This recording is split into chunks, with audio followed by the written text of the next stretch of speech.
শুভ সকাল বন্ধুরা। ঘুম থেকে উঠেই দেখি বাইরে বৃষ্টি। বৃষ্টির মধ্যে কি খাবো, বাচ্চাদের স্কুল ছুটি, তাই ভাবলাম হাতে যেহেতু সময় আছে একটু পরোটা, ডিম আর কফি খাই।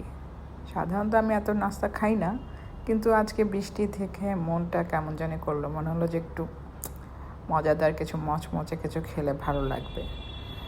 তাই ফ্রাই প্যানে একটা পরোটা দিয়ে নিলাম। আমাদের তো রেডিমেড পরোটা পাওয়া যায়, আমাদের মতো বিজি শিডিউলে যারা থাকে চাকরিজীবী মহিলারা, তাদের তো এটাই ভরসা। তো যেহেতু বাচ্চাদের স্কুল ছুটি, হাতে সময় আছে, তো পরোটাটা ভেজে নিচ্ছি, সাথে 1 কাপ কফি। সাধারণত সকালে আমি 1 কাপ কফি খাই, দুধ দিয়ে খাই, লিকুইড মিল্ক দিয়ে খাই, যেটা একসাথে মিল্কটাও খাওয়া হলো এবং কফিটা খেলে ভালো লাগে আমার। তো পরোটাটা ভেজে নিলাম, পরোটা, ডিম আর কফি খাবো মচমচে। সাথে ভাবলাম যে একটু টেস্ট বাড়ানোর জন্য একটু ট্যাঙ্গি স্বাদের কিছু হলে ভালো হয়। তো একটা জেলোপেনো সস নিলাম সাথে। তো এই হলো আমার সকালের নাস্তা। শুভ সকাল বন্ধুরা, তোমরা ভালো